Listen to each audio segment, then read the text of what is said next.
Olá, turma. Bem-vindos à nossa quinta videoaula da disciplina Economia Política Clássica, disciplina optativa, oferecida pelo Departamento de Economia, do curso de Ciências Econômicas, da Faculdade de Economia, Administração e Contabilidade de Ribeirão Preto, da Universidade de São Paulo. Essa disciplina tem como sigla REC 2401. Como sempre, em algum ponto da aula, eu indicarei uma questão que deve ser respondida pelo aluno e encaminhada no prazo máximo de uma semana. Vamos à videoaula? Muito bem, nesta quinta videoaula, o tema, trabalhando com o jovem Marx, é a apresentação e a discussão da tese de doutorado que Marx defendeu na Universidade de Iena. É o começo da trajetória intelectual do jovem Marx, nessa fase que nós caracterizamos até 1848, em que se conforma, se desenvolve o pensamento filosófico dele, que vai ser muito importante para entender o Marx economista da segunda etapa, o trabalho maduro de Marx como economista. Então, a base filosófica, ela é construída, ela foi assentada nesse período. Muito bem, o tema da tese de doutorado de Marx é sobre filosofia, não é sobre direito, embora ele tenha feito o curso de graduação em direito, mas na tese de doutorado ele trata de uma temática filosófica, analisando a filosofia, o sistema filosófico de dois importantes pensadores gregos, Demócrito e Epicuro. Para apresentar esses dois filósofos e, portanto, discutir o conteúdo da tese de doutorado de Marx, vamos ter como base duas fontes secundárias, tá? O livro do Eduardo Gianetti, A Ilusão da Alma, e o livro da professora Julie Giovattini, chamado Epicuro. Essa professora é uma importante pesquisadora, especialista em Epicuro, e atua no Centro Jean Pepin, em Paris. Aqui está a capa do livro do Gianetti, um livro publicado pela Companhia das Letras, cujo título é A Ilusão da Alma, Biografia de uma Ideia Fixa.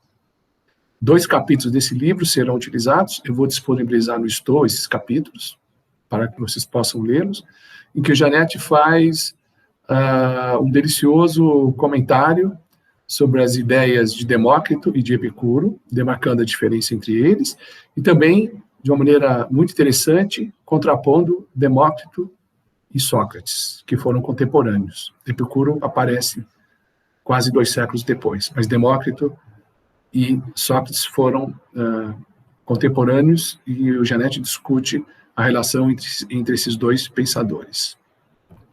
Esta é a capa do livro da Julie Giovattini, intitulado Epicuro, publicado pela Estação Liberdade, um livro muito interessante, de uma autora que conhece muito de filosofia grega clássica, e é uma especialista em Epicuro. Nós vamos ler, inclusive, 2 páginas desse livro na parte final da aula. Muito bem. Esse é o tema da tese de doutorado do jovem Marx, que foi encaminhado à Universidade de Iena. Embora Marx tenha concluído a sua graduação na Universidade de Berlim, atual Universidade Humboldt, em Berlim, na época, Universidade de Berlim, ele concluiu a graduação em Direito, tá? Ele se formou em Direito, mas na pós-graduação ele mudou de área. Na verdade, ele já se interessava muito pela temática filosófica, por literatura, outros temas além do direito propriamente. E vocês sabem que uma parte do direito é muito próximo da filosofia. Então, a tese de doutorado do jovem Marx foi sobre a temática filosófica, e o assunto é este, né? Ele analisa a diferença entre a filosofia de Demócrito e Epicuro, mais especificamente a filosofia da natureza, tá? A visão da física entre esses dois pensadores gregos antigos. Tá? Essa tese de doutorado ela foi submetida e aprovada por uma banca da Universidade de Iena no ano de 1841. foi uma submissão à distância, e alguns detratores de Marx utilizam esse fato para dizer que essa tese não tem qualidade, ou não teve muita importância, porque essa tese à distância não teria o mesmo rigor de uma banca presencial, e argumentos desse tipo, o que não é bem verdade.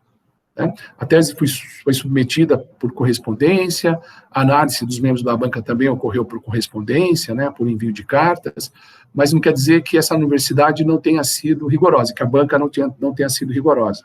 Tá? De fato, a tese foi aprovada porque ela tem muita qualidade literária, qualidade de pesquisa, um pensamento original, um pensamento profundo. Realmente, a tese teve qualidade, e Marx tem qualidade, e Marx mereceu, na ocasião, o título de doutor. Ele não fez o mestrado, ele fez apenas o doutorado, ele foi direto para o doutorado. Em 1841, ele conquistou o título de doutor em filosofia. Essa tese não foi publicada na vida do Marx, lembre-se que Marx viveu até 1883, ela foi publicada no comecinho do século XX, no ano de 1902. Tá? Eu já comentei nas videoaulas anteriores a edição da Boitempo, uma edição recente da Boitempo, que traduziu a tese de Marx, uma edição muito boa, uma edição comentada, tá? Que vale a pena ser examinada. O sumário da obra é muito simples, ela é dividida apenas em duas partes. A primeira parte diz que que explora as diferenças entre Demócrito e Epicuro quanto à filosofia natural em geral, tá? Ou filosofia da natureza em geral, e a segunda parte explora essas diferenças quanto à filosofia da natureza em detalhes. Então, a primeira parte geral, a primeira parte detalhada. É assim que ele constrói o sumário da tese. Nós não vamos discutir exatamente o conteúdo da tese, quer dizer, eu não farei uma leitura da fonte primária, uma exegese de passagens da obra de Marx, que isso pode ser um pouco difícil, tá?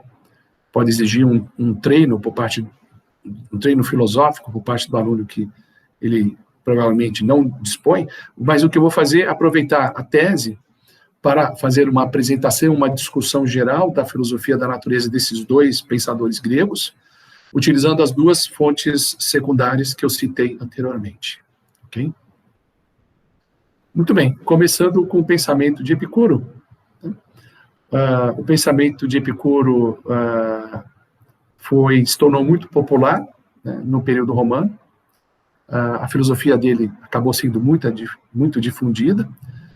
Apareceram numerosos centros epicuristas, principalmente na Grécia, na região da Jônia, no Egito, e a partir do século I ele se tornou um filósofo popular em Roma, né, graças principalmente ao filósofo romano Lucrécio, que foi o maior divulgador do pensamento de Epicuro. Não se conhece nenhuma obra completa de Epicuro, o que se conhece são fragmentos. Tá?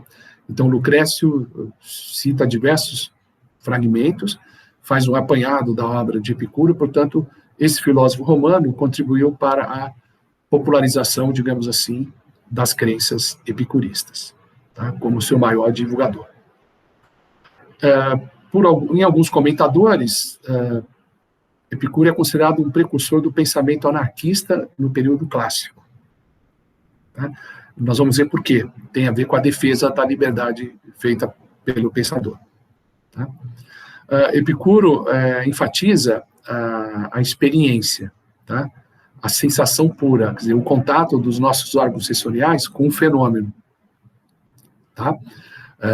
Com o fato da natureza. Então, essa interação dos nossos órgãos sensoriais com o fenômeno, no processo de experimentação, tá? É que leva ao conhecimento científico. Epicuro está preocupado com o conhecimento científico, o processo de aquisição, de formulação do conhecimento na ciência.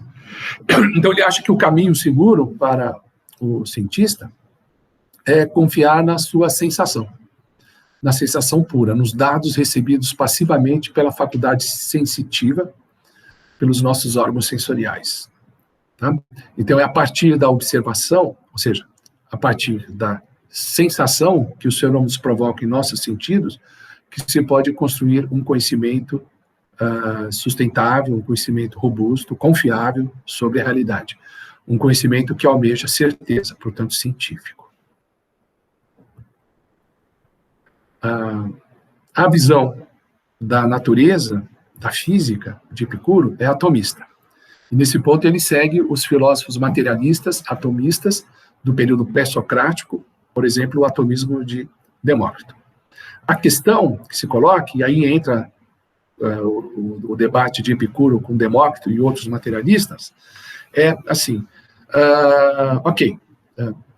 aceita a ideia, a tese do átomo. Então, tudo que existe, todos os corpos materiais, são compostos por átomos. Tá? Esses átomos se unem para criar a matéria, né? A matéria que constitui os corpos observados, né? Os corpos sensíveis. A questão é, como é que os átomos se unem para criar a matéria? Demócrito acredita que esses átomos têm um movimento aleatório. Eles se movimentam em todas as direções, tá? Porque eles foram concebidos assim, na natureza. Tá? E aí, pelo fato do movimento ser aleatório, há uma probabilidade, digamos assim, que ocorra o choque entre essas partículas. E a partir desses choques, essas partículas ficam grudadas entre si e elas vão formando, vão agregando e vão formando os corpos. Epicuro pensa diferente de Demócrito. Epicuro acha que, inicialmente, o átomo da matéria, ele tem apenas a gravidade. Então, um corpo abandonado em repouso num campo gravitacional, ele tende a cair em linha reta verticalmente, como, digamos, a queda de uma maçã. Né? Então, todos os átomos, eles têm um movimento, que é um movimento inercial, tá certo? Que é um movimento de queda, um movimento para baixo, né? Vertical para baixo, tá? É um movimento natural, digamos assim, que faz parte da inércia da partícula. Então, todas descrevem trajetórias paralelas. Então, se as trajetórias no início são paralelas, porque como pode ocorrer o choque entre as partículas, né? E aí a tese de Epicuro é que há uma inclinação na trajetória, uma leve inclinação na trajetória das partículas, que ele vai chamar de clinamen, nós vamos ver isso daqui a pouco, tá? Então, a inclinação, o desvio, o clinamen é que faz as partículas numa trajetória inicialmente paralela, se desviar da trajetória paralela e ocorrer o choque, né?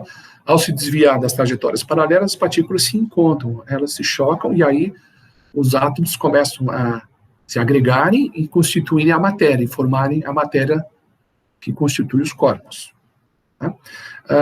Para Demócrito, o encontro dos átomos, ele é um fenômeno estatístico e ocorre por uma necessidade estatística, por uma questão de probabilidade, né? É o que os físicos atualmente chamam de livre caminho médio, né? Então, há uma distância que uma molécula, uma partícula, ou um átomo, se desloca, tá certo? Até que encontre um próximo átomo, ou a partícula de um recipiente, e realize um choque, né? Então, por que a distância percorrida para uma partícula não é infinita? Por que em algum momento ocorre um choque? Exatamente por essa propriedade do livre caminho médio, tá? Porque você tem um recipiente com várias partículas, se movimentando em várias direções, depois de percorrida uma certa distância, cada uma dessas partículas conhecerá um choque. Esse é um fenômeno necessário, é um fenômeno estatístico, fortuito, certo? É simplesmente essa a explicação de Demócrito para o encontro dos átomos. Já em Epicuro, o encontro dos átomos, ele não ocorre pelo movimento tendencial deles, tá? Tem que ocorrer esse fenômeno, o cliname, o desvio do átomo, tá? E o desvio ocorre por uma explicação que não é uma explicação propriamente física, no sentido moderno da física, né? O Epicuro vai dizer que há uma afinidade de um átomo com outro átomo.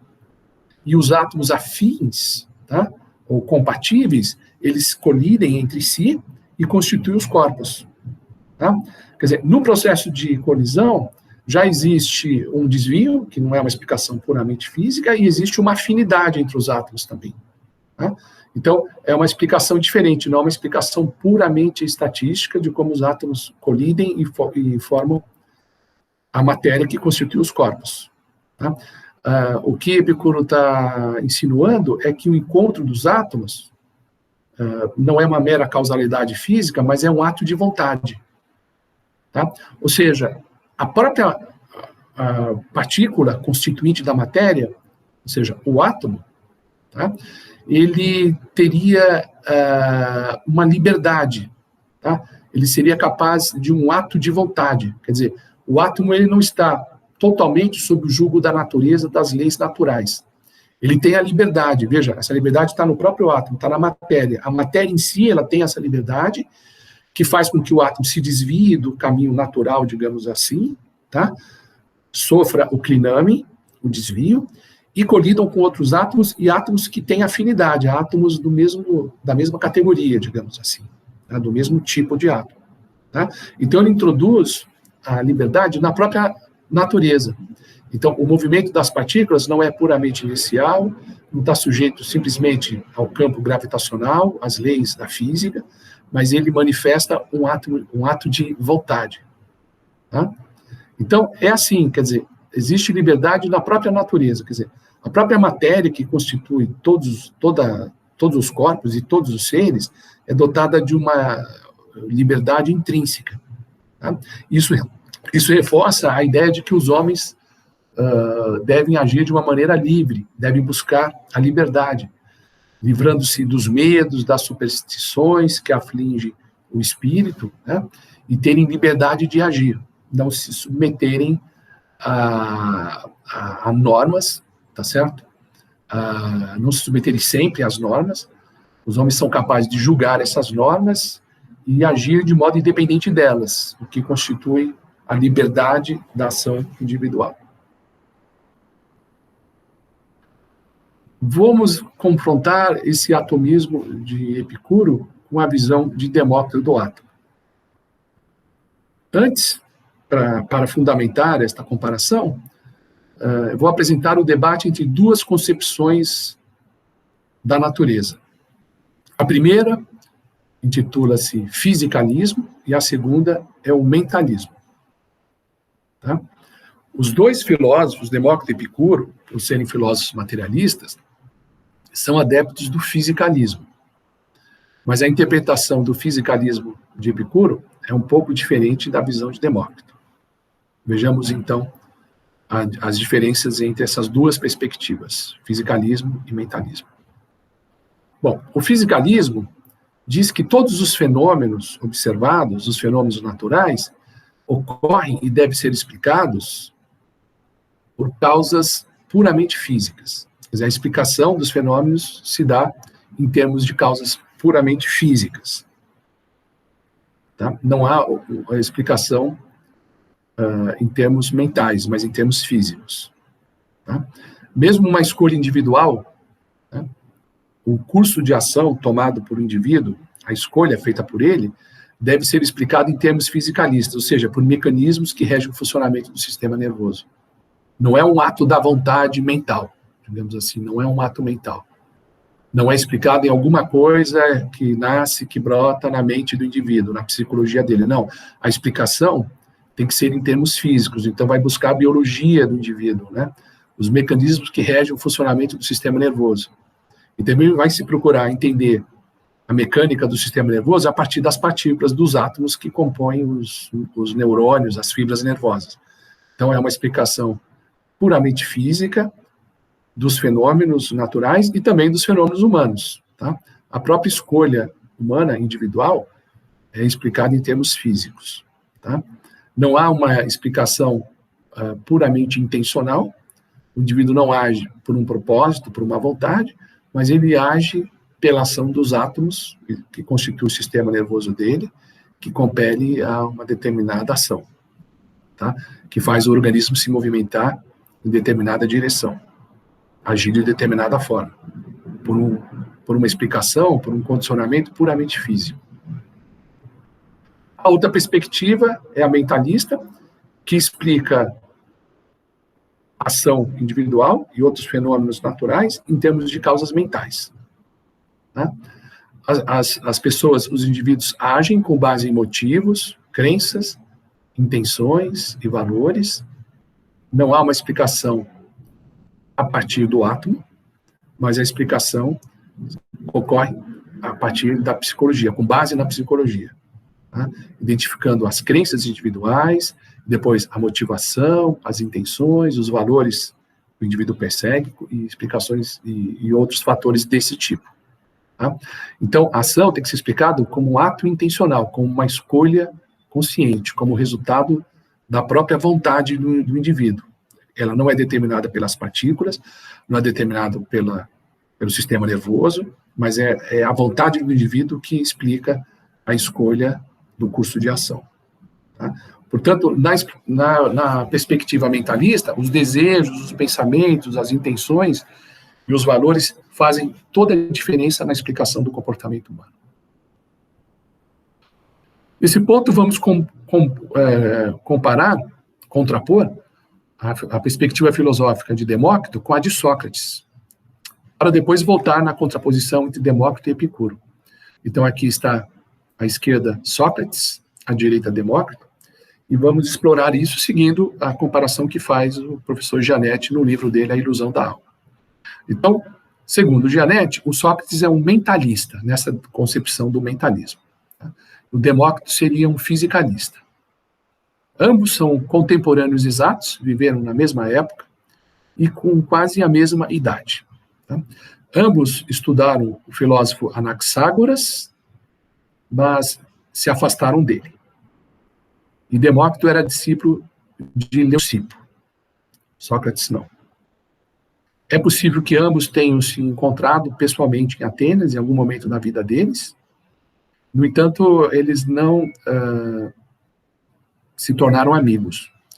Inclusive, o professor, o discípulo de Sócrates, Platão, era inimigo de Demócrito.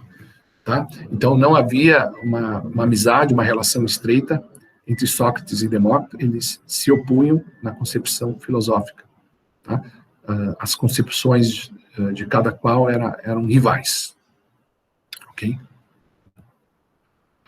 Bom, vamos enfatizar, portanto, as diferenças entre esses dois sistemas filosóficos, esses dois sistemas de crenças. O Sócrates não escreveu nada. Tá? O Demócrito escreveu dezenas de livros sobre os mais variados assuntos. Portanto, há uma diferença de estilo entre eles, né? Diferença do legado deles. Né? Os temas principais dos escritos de Demócrito eram sobre filosofia e campos especializados da filosofia, como estética, cosmologia, que seria uma parte da física, ética, né, ou filosofia moral, e outros temas filosóficos. Embora Demócrito tenha escrito muitos livros, nenhum livro foi inteiramente preservado, conhece-se apenas fragmentos desses livros e citações de passagens da obra de Demócrito por outros filósofos, tá? Nos séculos que seguiram a passagem de Demócrito. Tá? E até a citação de filósofos contemporâneos a Demócrito. Citação feita por esses filósofos. Demócrito, junto com Aristóteles, né, discípulo de Platão, Demócrito também é considerado o pai do método científico. Em geral, se associa a visão moderna, né, de ciência, o método da ciência, ao filósofo Aristóteles. Mas também muitos atribuem a Demócrito a paternidade do método científico. Né? Alguns historiadores das ideias acreditam que a concepção de Demócrito tem influenciado os grandes pensadores físicos e filósofos do século XVII, como Gassendi, Galileu Galilei e René Descartes, na França. Eles teriam lido e seguido a visão de ciência de Demócrito. Demócrito é o autor, provavelmente não o único autor, né, do que por muitos é considerado a maior ideia de todos os tempos, que é o átomo. Note, o átomo é digamos assim, uma entidade, né, que os físicos modernos estudam. Né? O átomo ele é estudado, ele é visto, né? A partir dele se explica uma gama de fenômenos. Tá? Então, o átomo é um fenômeno empírico. né? Os gregos não tinham laboratórios, eles não tinham condições de estudar experimentalmente a estrutura do átomo. O que eles fizeram foi pensar o átomo. Tá? O átomo surge da reflexão filosófica. Tá? É uma tentativa de explicar o mundo pelo pensamento. Tá? E depois uma tentativa de uma explicação dos fenômenos com base na hipótese do átomo, mas o átomo em si não era observado, ok? Como na física moderna. Mas a ideia em si do átomo, mesmo que não tenha inicialmente uma base experimental, é muito importante, tanto que alguns consideram a maior ideia de todos os tempos. Bom, nesse ponto da videoaula, eu vou antecipar a questão, inclusive vai ser apresentada, vai ser explicada logo a seguida, mas vamos já colocar a questão. É a seguinte: qual a explicação de Demócrito para a sensação das cócegas? Cócegas, tá? Qual a explicação de Demócrito para essa sensação? Ok, então, formulada a questão da videoaula, voltamos a essa contraposição entre a perspectiva filosófica de Sócrates e Demócrito. Sócrates prioriza a ética, o estudo da ética. Então, a ideia é submeter as ações humanas e o curso dos acontecimentos a valores e juízos acerca do que é melhor. Então, ele vai utilizar a ética, a filosofia moral, para julgar as ações e apontar a direção certa. Dizer o que é melhor, né? Como os homens devem agir. Tá? Então, a perspectiva de Sócrates busca entender o mundo a partir do homem, da ação individual, não apenas aceitando essa ação como fato natural, mas buscando influenciá-la, buscando transformar a ação, tá? Indicando uma direção desejada para a escolha dos homens. Tá? Então, a ideia é de utilizar a reflexão moral, tá? Para julgar as ações e indicar a melhor ação aos homens. Tá? Ajudar os homens ao autoconhecimento, tá? E com isso levá-los à elevação moral. Tá? Então, a reflexão ética leva ao autoconhecimento do homem e eleva a condição moral dele, tá? Fazendo com que as escolhas ocorram na direção certa, na direção desejada do ponto de vista ético. Já a preocupação de Demócrito não é com filosofia moral, não é com ética. Ele não se propõe a transformar a realidade. Não é essa vontade que move o projeto de Demócrito. Não é transformar a realidade, mas simplesmente conhecer a realidade. A realidade é dada, o filósofo, o cientista, deve conhecê-la. Ao contrário de Sócrates, que tinha uma perspectiva ética, Demócrito não se preocupa com a questão do bem e do mal, simplesmente ele quer fazer ciência, ele quer ter um conhecimento objetivo da realidade. Então, a ênfase do projeto do materialismo de Demócrito é nas investigações naturalistas, tá? É no conhecimento da física, entender o homem a partir da física. A ênfase no projeto de Sócrates é com filosofia moral, tá? É identificar valores, é condicionar e influenciar a conduta humana. Portanto, são dois projetos filosóficos distintos nesse aspecto. Bom, então, Demócrito, nessa busca de compreender a natureza, adota uma perspectiva atomista. Tá? Então, o atomismo serve não apenas como uma descrição da natureza, mas como um guia de pensamento. Tá? Vamos chamar assim, um projeto cognitivo, dá uma perspectiva para a filosofia. Tá? O primeiro aspecto dessa perspectiva, associada ao atomismo, ao materialismo, é a ideia de que existe uma realidade objetiva e o entendimento humano é a descrição precisa dessa realidade. Tá? O curso das coisas é comandado por uma física, tá? Por causas objetivas, tá?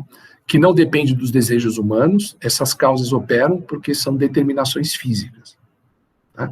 Então, a compreensão é a busca dessas causas, dessas determinações. O entendimento se submete à realidade objetiva. O homem é visto como um ser natural, tá? Não é objeto de elogio ou de reprovação, não se faz avaliação moral do comportamento humano, mas busca-se entender esse comportamento como parte da natureza. A ideia é que o comportamento humano esteja submetido às mesmas leis naturais que comandam o movimento e a reação entre as partículas. Tá? Então, as irregularidades observadas no comportamento humano, tá, devem ser explicadas a partir de princípios gerais. Então, se supõe que o comportamento humano não é caótico, tá? Pelo contrário, ele é regular, e a explicação dessa regularidade se dá a partir da aplicação de princípios materialistas. Tá? Então, com base no projeto atomista materialista, a ciência, a reflexão filosófica, busca a verdade objetiva dos fenômenos. Tá? Busca compreender não apenas os fenômenos naturais, como a própria ação humana, tá? Que não depende da moralidade, então a explicação é naturalista. Essa é a perspectiva de Demócrito. Então, dentro dessa perspectiva, então, cabe ao filósofo identificar os sentidos humanos, porque os sentidos, né, a visão, a audição, o tato, o paladar, o olfato, então, os nossos 5 sentidos é que nos põe em contato com a realidade física. Tá? Então, o fenômeno sensibiliza os sentidos, né? Os sentidos levam uma informação ao cérebro, são pensados, e a partir daí se formula, né, o conhecimento científico. A questão que se coloca é o seguinte: será que aquilo que os nossos sentidos nos dizem sempre é algo digno de crédito? Será que os nossos sentidos não podem nos enganar? Como podemos nos fiar neles na formulação, na concepção de um conhecimento verdadeiro? Até que ponto as sensações e percepções trazidas pelos nossos sentidos correspondem à realidade das coisas como elas são? Será que em certas situações os nossos sentidos não nos enganam? Nesse sentido, Demócrito separa o conhecimento legítimo de um conhecimento falso, distorcido, que ele intitula de conhecimento bastardo. Tá? O conhecimento bastardo é aquele que é afetado pela subjetividade. Ele é obtido pela má interpretação dos nossos sentidos, porque a informação trazida pelos sentidos, ela é distorcida pela subjetividade.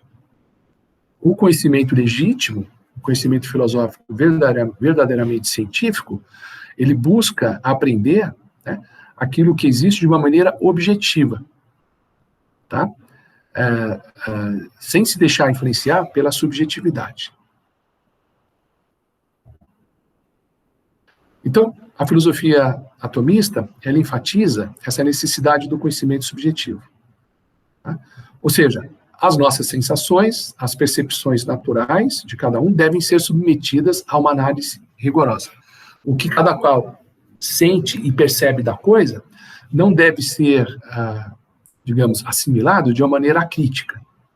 Cabe à análise filosófica, científica rigorosa, entender o significado, a verdadeira informação transmitida pelas sensações e pelas percepções. Tá? Eliminar interpretações enganosas desses sinais. Tá? Primeiro, cabe à filosofia e à ciência investigar essas sensações. O que produzem essas sensações? Segundo esse filósofo, as sensações resultam de um processo de interação entre os fenômenos externos, né, que são fenômenos naturais, físicos, que interagem com o nosso aparelho perceptivo, com o nosso sistema nervoso. Tá? Então, o ponto de partida dessa análise, dessa interpretação, é que as sensações têm uma base física. As sensações não são produtos da imaginação, mas elas são motivadas, tá certo? Por um estímulo físico, tem uma base física. Ou seja, tudo que está por trás da nossa experiência mental, dos diferentes sons, cores, dos tatos, dos gostos, do cheiro das coisas, tem uma base física. Tá? Então, o mundo realmente existente, tá, interage com os nossos órgãos sensoriais e provoca um estímulo, e a partir desse estímulo transmite um impulso que se propaga nas nossas redes neurais, que chega ao cérebro e é interpretada, e a partir daí é pensado filosoficamente. Tá? Então, cabe ao filósofo separar o que é simplesmente familiar e o que é a existência concreta das coisas. Né? E essa separação é feita pelo treino filosófico interpretar esses sinais. Tá? Para que a partir dos sinais se chegue à compreensão do mundo como de fato ele existe, como de fato ele é. Não simplesmente o mundo aparente, o mundo que nos parece familiar. O filósofo não quer simplesmente identificar o mundo familiar, mas o mundo real, como ele é de fato. Veja essa passagem da filosofia de Demócrito, né, do pensamento de Demócrito. Então ele diz: pelo costume doce e pelo costume amargo, pelo costume quente e pelo costume frio, pelo costume as cores, mas em realidade átomos e o vazio. Então o que existe, quer dizer, a base natural que provoca esse estímulo, que se traduz em impulsos, é a existência de átomos e espaço vazio em que esses átomos se deslocam, se movimentam. Então a realidade é átomo e vazio. Esses átomos em contato com os nossos sentidos, com os nossos órgãos sensoriais, provocam as várias sensações, o amargo, o frio, as cores, etc.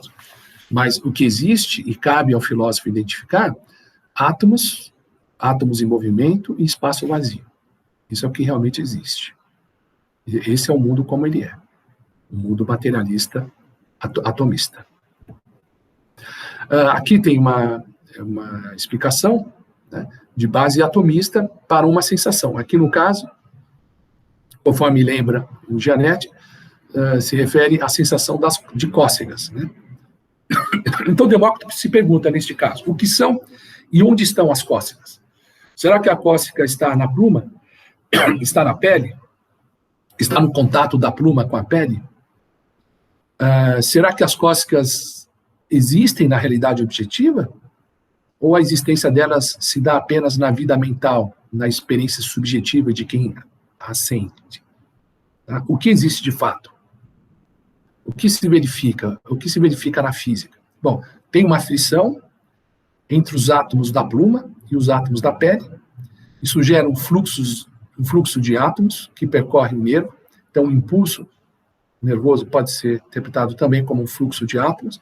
Esses átomos percorrem o nervo, ligando a superfície da pele ao sistema nervoso. E, por fim, produz uma pequena agitação de átomos no cérebro, a que se convenciona dar o nome de cócegas. Então, veja, é uma explicação dessa sensação, desse fenômeno, né, desse fenômeno cognitivo, né, do que se passa na mente, ok? A partir de um fenômeno natural, que é a interação dos átomos. Aqui é uma explicação puramente atomista da sensação. Outro exemplo, a sensação visual das cores. Imagine uma maçã. Onde está o vermelho da maçã? O que produz o vermelho? O vermelho é uma propriedade da maçã? Ou o vermelho está na luz que ilumina a maçã? Bom, a maçã tem uma película que produz essa sensação de vermelho. A película da maçã é constituída por uma matriz de moléculas que, ao ser iluminada, reflete átomos. Hoje sabemos que são os fótons, né? Os fótons que refletem da luz que incide na maçã. Átomos de um determinado tipo. Hoje a gente diria que são ondas eletromagnéticas de certo comprimento. O contato desses átomos, ou dessas ondas, no caso, Demócrito pensava em átomos, né? A física pensa em termos de partícula-onda, mas o contato desses átomos com a retina, no fundo dos olhos, com essa camada de moléculas, né? Que são, ou a camada de células, perdão, que constituem essa retina. Então, a sensibilização da retina, pelo contato desses átomos, deflagra um efeito físico particular. Aí o cérebro, ao receber o impacto desse efeito, sofre uma pequena irritação neural, a que damos o nome de vermelho. Então, essa é outra explicação atomista, no caso, para as cores. Tá certo? Então, as cores, elas são ocorrências mentais, mas que podem ser traduzidas pela ação de átomos. Tá? Então, o fenômeno mental não é simplesmente puramente mental, mas é traduzido em termos de átomos. Né? O fenômeno em si, a sensação em si, da cor, é uma ocorrência puramente mental, mas que pode ser explicada a partir dos átomos.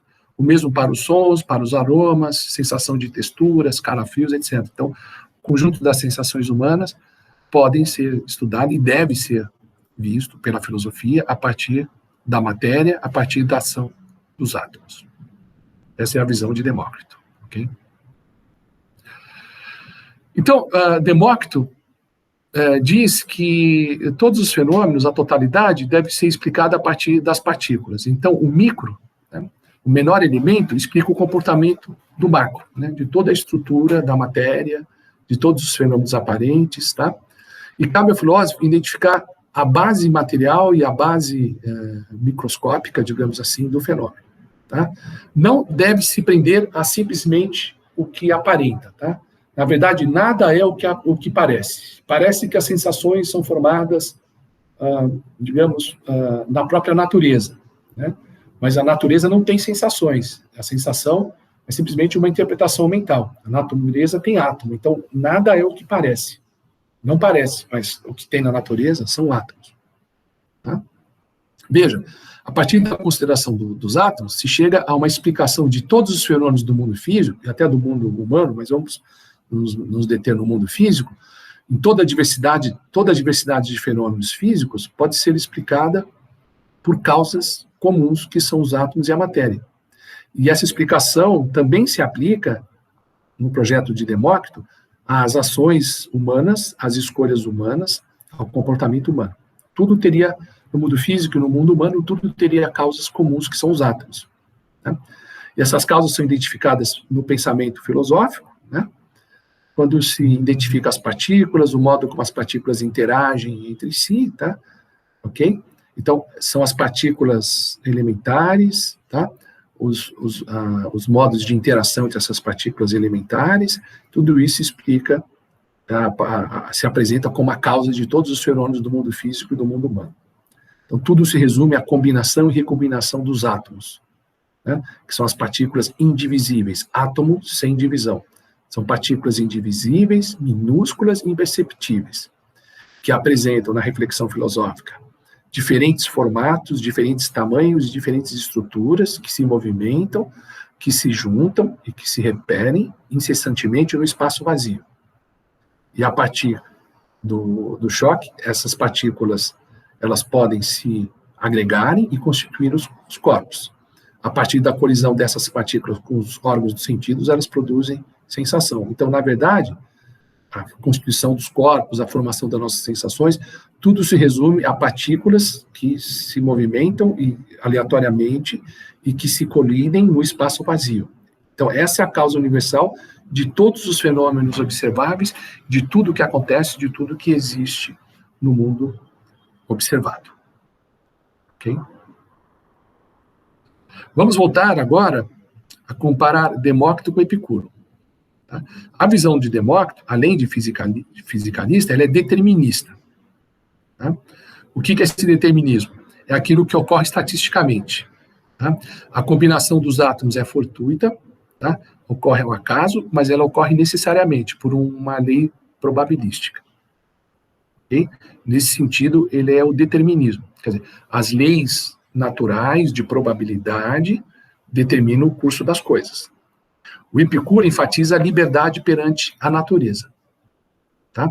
Mesmo o encontro dos átomos não é um fenômeno puramente probabilístico, estatístico, é um ato de vontade do próprio átomo, como nós vimos. Tá? Ok? Então, Epicuro, ele traz esse elemento de liberdade, tá? De escolha, na própria matéria. E ao compreender como opera a natureza, ao identificar a liberdade na própria natureza, o homem pode se livrar do medo e das superstições. Tá? Para Demócrito, não há nenhuma possibilidade de liberdade da matéria. Tá? Tudo é determinista, tudo é sobre a ação de leis naturais. Tá? Não há lugar para nenhuma forma de animismo, forças sobrenaturais ou nenhuma teleologia. Todas as mudanças resultam de mecanismos físicos e a natureza é um vasto sistema de partículas recombinantes, no qual a mão de ferro da necessidade joga o copo de dados do acaso por toda a eternidade. Então, tudo é determinado pelo acaso, sujeito a leis probabilísticas deterministas. Tá? Não há nada de sobrenatural e não há nada de teleológico, ou seja, nada é guiado por um fim. O fim é o resultado do acaso, o fim ele não está posto, não está colocado inicialmente. Tá? Tudo é mecânico. Então, essa é a visão materialista de Demócrito. Epicuro compartilha, em parte, essa visão mecanicista, mas ele introduz na natureza a possibilidade da liberdade, tá? A possibilidade de desviar-se, tá certo? Do curso determinista. Então, Epicuro, ele introduz essa liberdade no sistema determinista de Demócrito. Então, a visão de Epicuro, ela é materialista, ela é fisicalista, mas não é totalmente determinista, porque ele introduz esse elemento de liberdade. Então, tudo não ocorre simplesmente pela ação de leis estatísticas. Tá? A formação da matéria, tá? A agregação dos átomos e vários outros fenômenos naturais depende de um ato de vontade da própria matéria.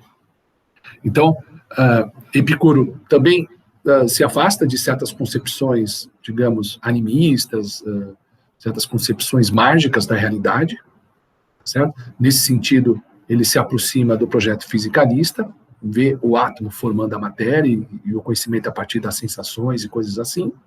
No entanto, ele introduz esse aspecto da liberdade por meio do desvio, né, do cliname, e esse tipo de hipótese que confere liberdade à matéria.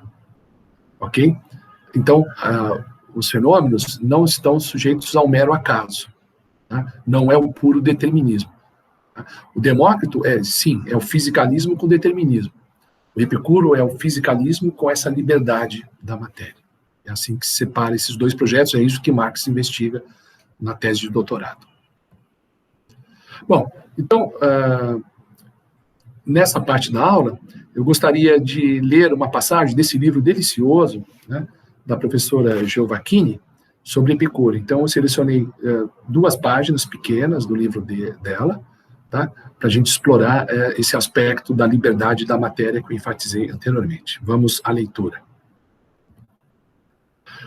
Então, nesse item 3.2, a autora vai discutir o cliname e a questão da liberdade.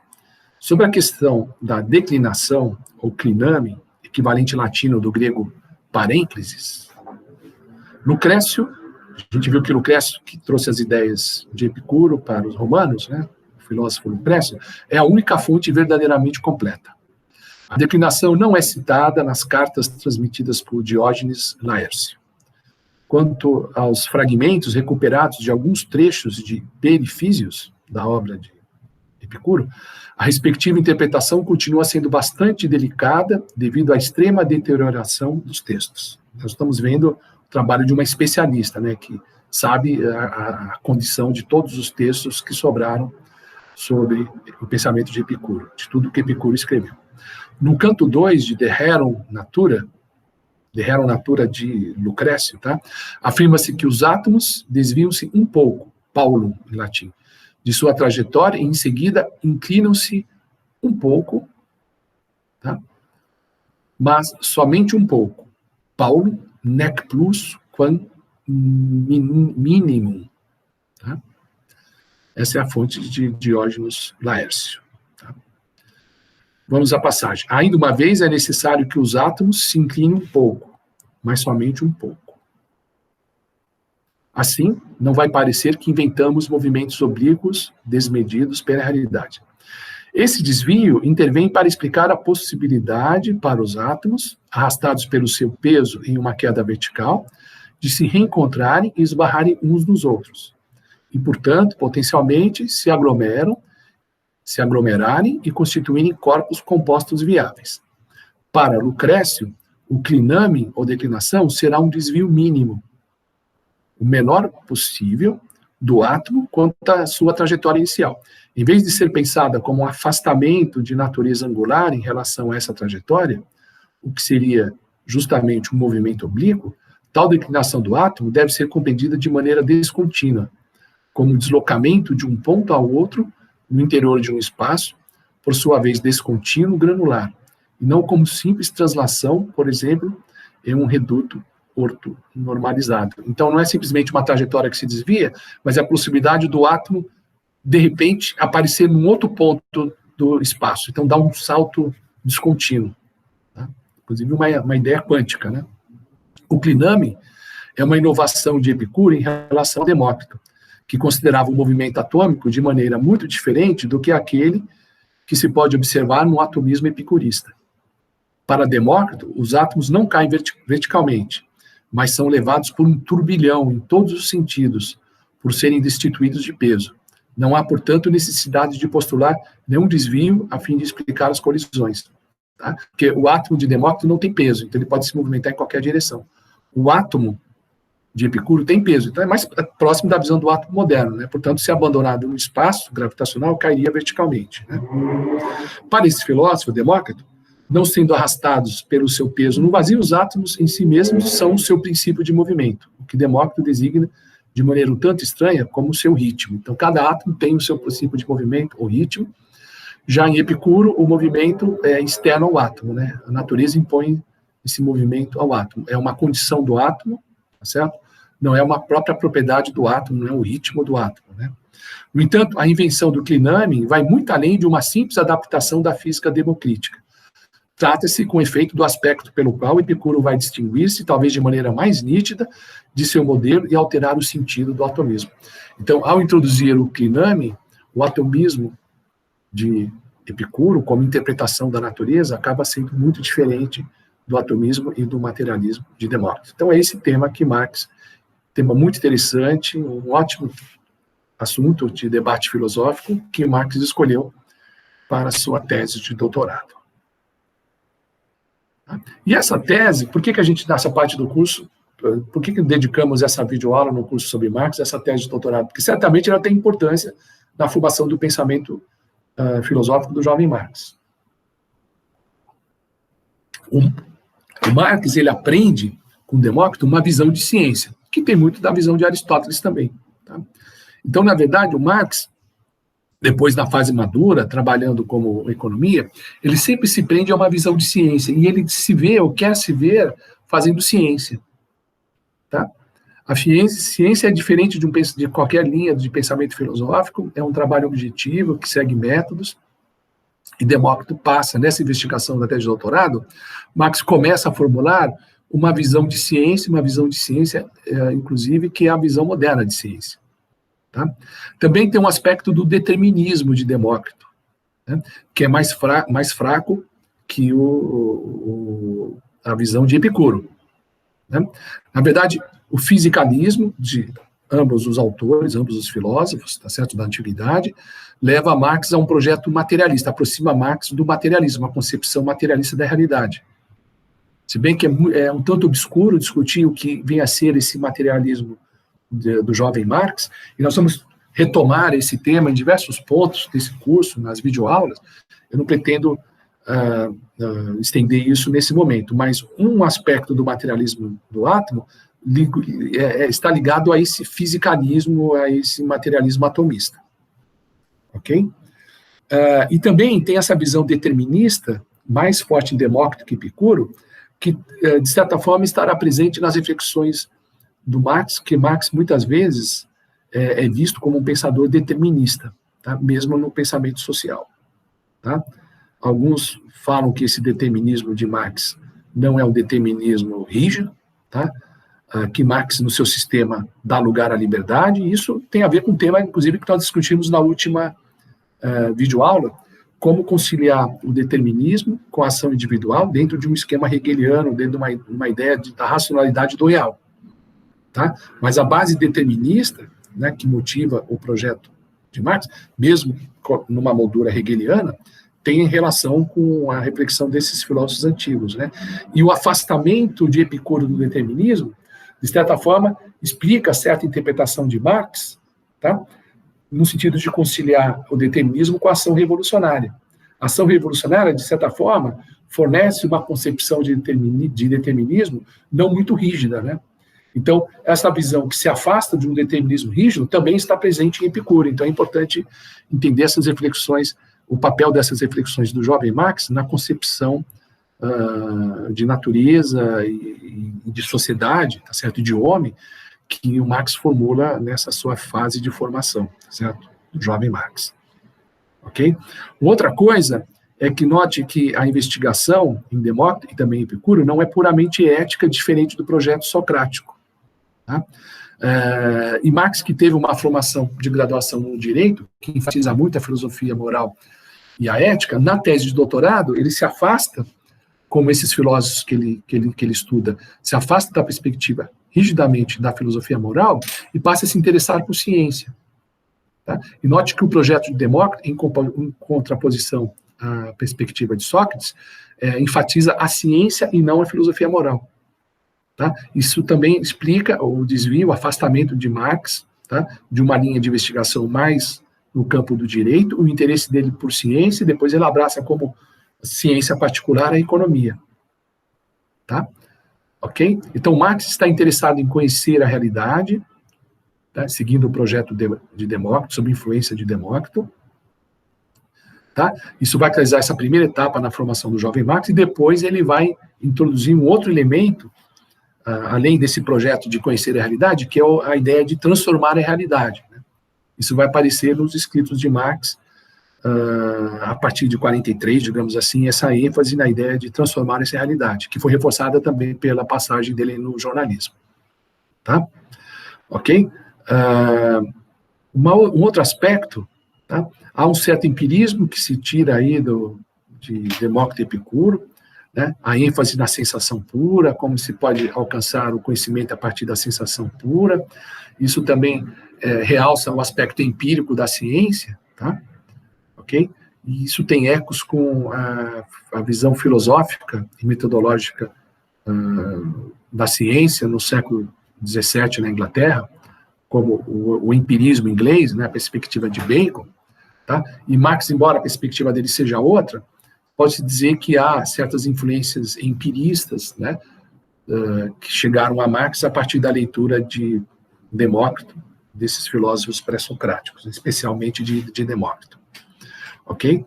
No entanto, há um aspecto que chama a atenção, é que o projeto tanto de Demócrito como de Epicuro é um projeto, digamos assim, atomista, né? Quer dizer, toda a realidade macro, os fenômenos observados, né, a natureza sensível, é explicada a partir de uma unidade elementar microscópica, né, que seria o átomo. Tá? Na esfera do conhecimento social, o Marx ele não tenta explicar tudo a partir do indivíduo, né? Tá? Ele parte também de uma certa perspectiva holística que entende as próprias estruturas, tá certo? Autoexplicativas. A própria estrutura explica o fenômeno. E o fenômeno não tem que ser sempre reduzido à identificação das partículas. Ok? Então, ele não é tão atomista nesse sentido, mas a influência dessa relação do determinismo do Demócrito e do desvio, né, da possibilidade de um determinismo fraco da perspectiva de Epicuro, tudo isso é muito importante na formação do jovem Marx. Portanto, essa videoaula ela resgata, né, a origem do pensamento filosófico do Marx a partir da tese de doutorado, da reflexão desses autores gregos, né, Demócrito e Epicuro, e eu acho que isso ajuda a esclarecer a trajetória de Marx nesse ponto. Ok? Então, espero que tenham gostado dessa videoaula. Até a próxima. Tchau. Então, até a nossa sexta videoaula. Ok? Até a próxima.